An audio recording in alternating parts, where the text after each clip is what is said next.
queridos, é uma alegria mais uma vez estar com você nesta noite, trazendo a mensagem de Deus ao seu coração. E o texto da palavra de Deus que iremos ler é de Filipenses capítulo 2, o verso 1 e o verso 2, que diz assim: portanto, se existe alguma exortação em Cristo, alguma consolação de amor, alguma comunhão do Espírito, se há profundo afeto e sentimento de compaixão, então completem minha alegria, tendo o mesmo modo de pensar, tendo o mesmo amor, sendo unidos de alma e mente.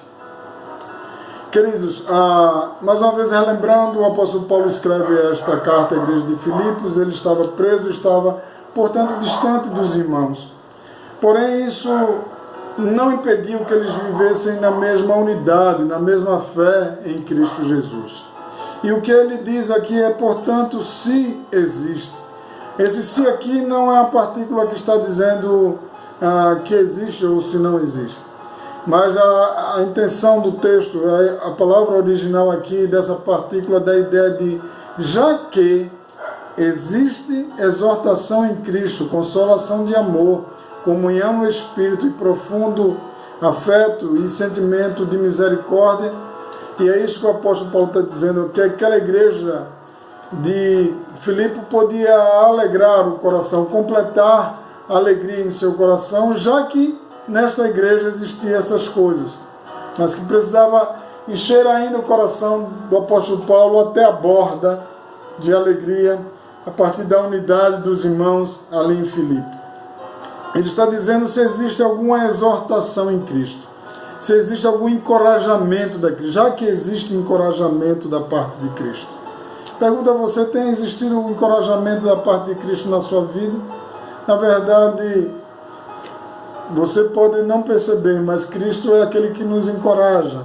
Pela sua vida, aliás, relembrando da morte, do sacrifício de Cristo, tudo aquilo que ele sofreu, não se compara aquilo que eu e você possa sofrer ou possa ter sofrido nesta vida. Isso já nos encoraja a vivermos e a vivermos na fé, na unidade em Cristo Jesus. Existe encorajamento porque Cristo é aquele que encoraja a sua vida. Cristo é aquele que, sabendo da sua morte, da sua partida, ele diz: no mundo tereis aflições, mas tende bom ânimo, porque eu venci o mundo, disse o próprio Cristo.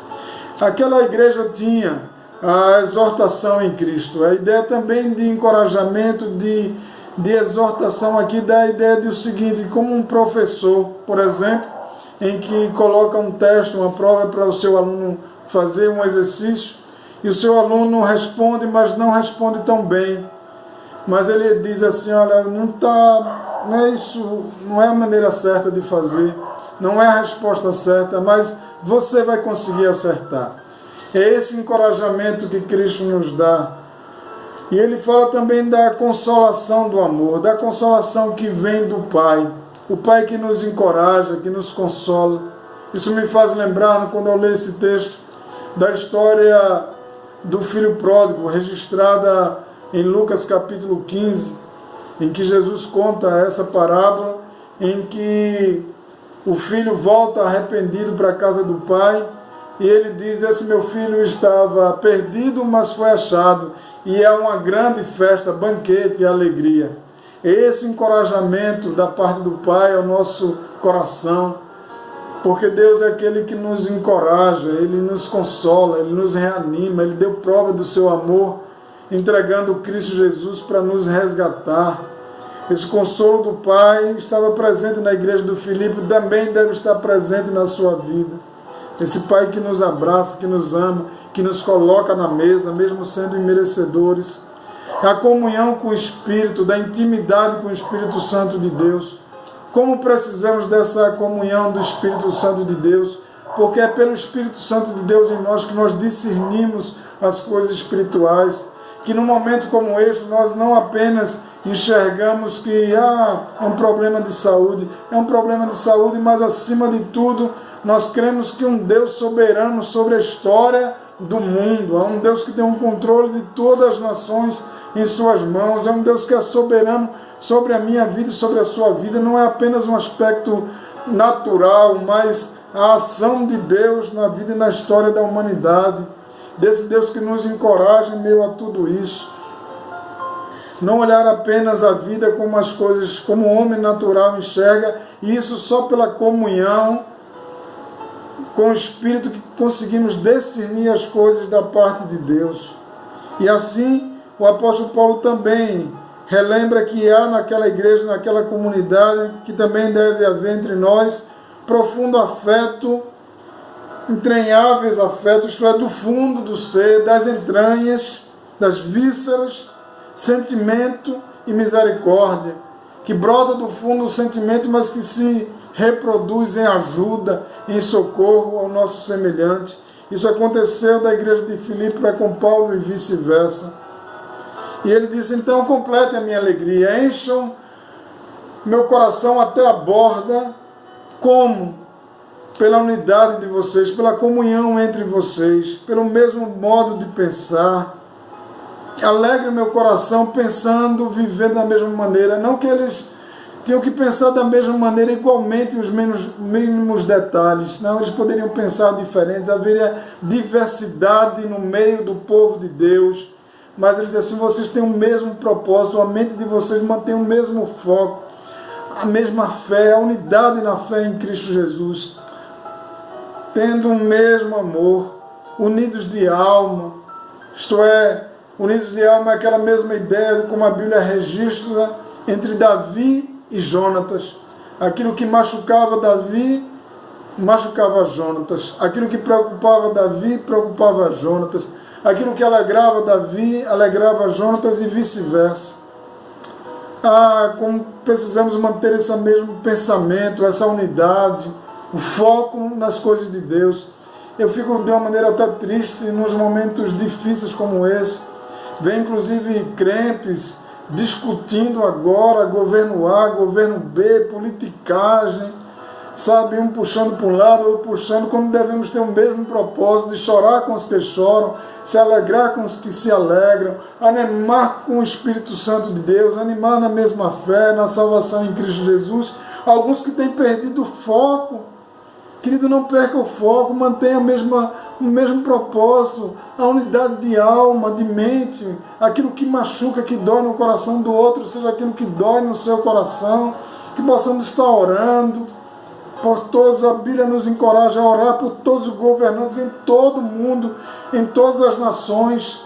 Sim, eles erram, que eles corrijam dos seus maus caminhos, e nós colocamos isso diante de Deus, diante do Pai. É essa a nossa atitude como cristão, filhos. Encham o coração de Deus até a borda de alegria pelas nossas atitudes como irmãos. E hoje nós tivemos, por outro lado, uma experiência muito bonita, vendo na igreja de Cristo. Tivemos a mesma alegria, vivemos a mesma alegria da notícia da irmã Sheila, que ontem submeteu-se a uma cirurgia e hoje recebeu alta. E todos se alegrando. Que bom ver isso na igreja. E ao mesmo tempo, tendo a notícia da mãe do nosso querido e amado irmão Jurandir, que ela voltou a ficar internada, e vendo os irmãos orando, também no mesmo propósito. É isso, mesma alma, o mesmo sentimento, a mesma unidade, chorar com os que choram, se alegrar com os que se alegram. É isso que Deus deseja de mim e de você. Quantos que estão chorando precisam de mim e de você? Quantos que estão se alegrando precisam de mim e de você? Que possamos estar unidos, filhos, na mesma fé, nos mesmos propósitos, no mesmo amor, na mesma alma. Isso alegrará o coração de Deus, isso alegra o meu coração. Filhos, possamos nos manter unidos na mesma fé, embora distantes, mas unidos na mesma fé, no consolo do Pai, no encorajamento do Espírito, na comunhão do Espírito, e que assim possamos viver entranháveis afetos e misericórdias unidos em Cristo Jesus. Querido Pai, nós te rogamos, Senhor, que o Senhor nos mantenha, mesmo distantes, na mesma unidade, na mesma fé em Cristo, porque fomos e somos encorajados por Cristo, somos consolados pelo Pai que nos ama, somos cuidados e reanimados pelo Espírito Santo que habita dentro de nós, na comunhão, que possamos manter a mesma fé, Senhor. Como é bom viver uma mesma fé na unidade em Cristo Jesus, mesmo sendo diferentes. Como é bom, Senhor, e o Senhor se alegra de nós quando fazemos assim. O Senhor está nos chamando nesse tempo a sermos mais unidos, como ouvi hoje mesmo à distância, vendo uma das nossas irmãs dizendo: pastor, estou com saudade da nossa igreja. Que esse seja um momento para a gente rever os nossos afetos, os nossos relacionamentos, e estarmos mais próximos do Senhor e na unidade da fé, pela ação do Espírito Santo de Deus. Ó Deus, enche-nos deste desejo de estar unidos, que esse seja um momento para a gente reavaliar e pedir perdão por vezes que nós não agimos como o Senhor deseja que nós possamos agir, mas que o teu coração se encha de alegria por esse desejo no nosso coração de vivermos unidos na mesma fé, e dá àqueles que ainda não têm a Cristo Jesus, que não estão unidos nesta mesma fé, abrir seu coração nesta noite, onde quer que ele esteja, na sua casa, no seu trabalho, estiver nos ouvindo, abrir o seu coração e dizer: eu quero estar unido a Cristo, eu quero pertencer também à família de Deus e viver na unidade do Espírito Santo de Deus, do qual a palavra nos ensina. Que assim seja, Pai. Nos alegramos e pedimos pela vida de Sheila, da recuperação completa da sua vida. Te pedimos pela mãe de Jurandir, cuida dela, renova suas forças, alegra o coração do teu filho Jurandir, Senhor, da sua família, das suas filhas. Que a presença de Cristo, ó Deus, esteja na vida, no coração de cada um, reanimando e encorajando. Reanima e encoraja cada um, Senhor, a vivermos unidos na mesma fé em Cristo Jesus. Que a tua palavra faça efeito no nosso coração. Em nome do Senhor Jesus e para a glória de Jesus. Amém. Queridos, que Deus abençoe. Um abraço no coração grande. Deus é contigo. Somos mais do que vencedores. Uma noite de paz para você.